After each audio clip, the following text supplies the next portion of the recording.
Okay. Okay, so this is the Rainbird sprinkler system that we have in the garage. When you walk out of the kitchen, you turn towards the left. It's against the far wall.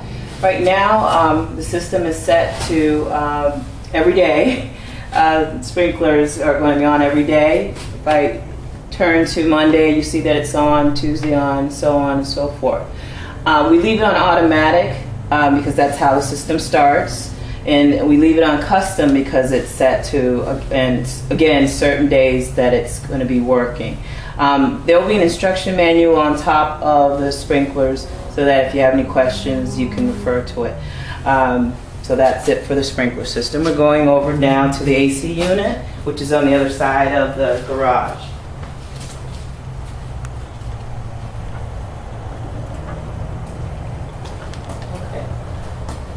So with the AC unit, we were informed that we have to essentially pour a half a cup of vinegar inside this tube right here once a month, and that's in order to make sure that spiders and bugs are not crawling up into the tubes, getting into the system. That is a preventative measure, so that's what we do once a month for this. And there is another AC unit upstairs, which we will see later, and you'll have to do the same thing for that one. And we're going inside the house now.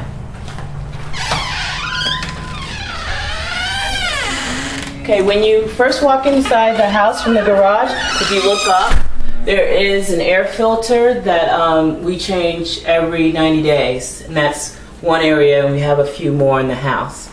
Right below it is the alarm system. Right now we have DevCon alarm system. And how we arm our system is that we put in our code, and I'm just going to put it in right now.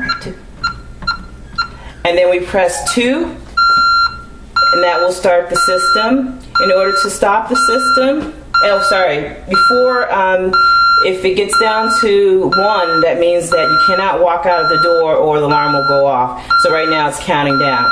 Now I'm going to stop the alarm system. And what I did is I put in my 4-digit code and I pressed off, which is the 1 button, and that will stop the system. We don't usually use 3 because 3 is when you have motion sensors in the house. What you would do is put in your 4-digit code and press 3, and it wouldn't be as loud and audible sound. It just would show the countdown on the screen, but we don't use that. We just use 2 or 1 to arm the system. There are emergency buttons on the DevCon system. There's a fire emergency button and also police, so if there's any issues you can press that button to alert the authorities. Now we're going over to the kitchen area, and I'm going to tell you or show you the serial numbers for the Maytag washer, which is my husband wrote down on this paper, and that's for the Maytag washer. Go ahead and read them off. Okay. The serial number is M as in Mary, Y as in Yo-Yo, 4805863. The model number is M as in Mary, E as in Edward, D as in dog, E as in Edward, 30, D as in dog, V as in Victor, F as in Frank, 2. Now the next one is the Maytag dryer. The serial number for the Maytag dryer is H as in Harry, L as in Larry, Y as in Yo-Yo, 4156612. The model number is M as in Mary, H as in Harry, W as in water, E as in Edward, 300, V as in Victor, F as in Frank, 00. We're going to go now to the refrigerator, which is a Whirlpool refrigerator. And the Whirlpool refrigerator has a filter system on the bottom. There is actually a certain type of filter that we use. I'm going to walk over real quick and grab a paper that corresponds to the filter that we use. We use a pure filter. This replacement filter number is on this paper, and we will keep this in the drawer. It's changed every 6 months. Go ahead and read the number. The replacement filter number is 4396841. And again, that's a pure filter. This will be left in the drawer here. The filter actually is located down here on the bottom of the refrigerator. How you take it out is you push this button right here. The filter pops out. You would discard this old filter, insert the new one, take this off, insert the new one, push it back in, and it should lock in place. Sometimes you have to wiggle it around a little bit, but it does lock in place. My husband's better at this than I am. But anyway, that's where the filter is located. How do you know if the filter needs replacement? There's a warning light in here that is right now green, meaning that the filter is good. When it turns red, it means it's time to replace it. And once you replace the filter, you're all set and done with that. In order to switch this back to green, you just follow directions on here, which is a filter indication reset button, and it's self-explanatory. And that's one, we change it every 6 months. Next, I think is where I want to show you where the other filter is located. This is the foyer area, and right here, if you look down on the left-hand side, is one of the filters that we change, a filter unit that needs to be changed. We're also going to go upstairs and I'll show you where the rest of them are. It's okay.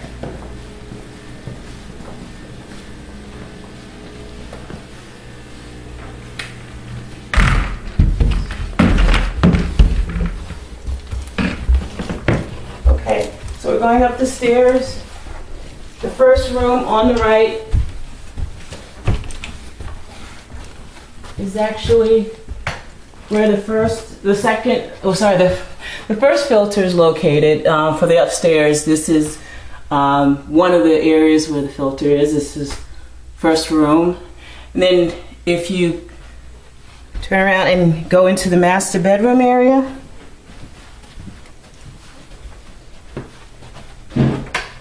turn on the light, and up here is another filter that you would have to change. Okay, we're going to go into one of the other bedrooms.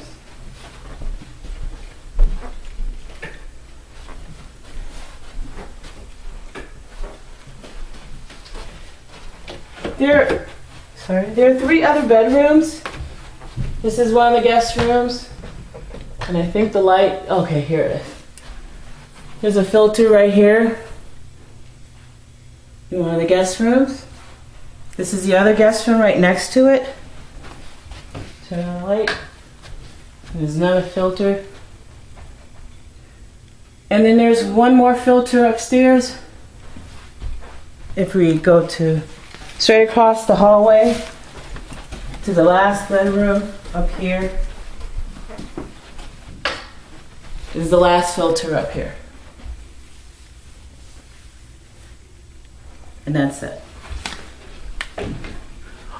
Oh, one thing I wanted to show you. This is where the other AC unit is located. It's next to these 2 bedrooms.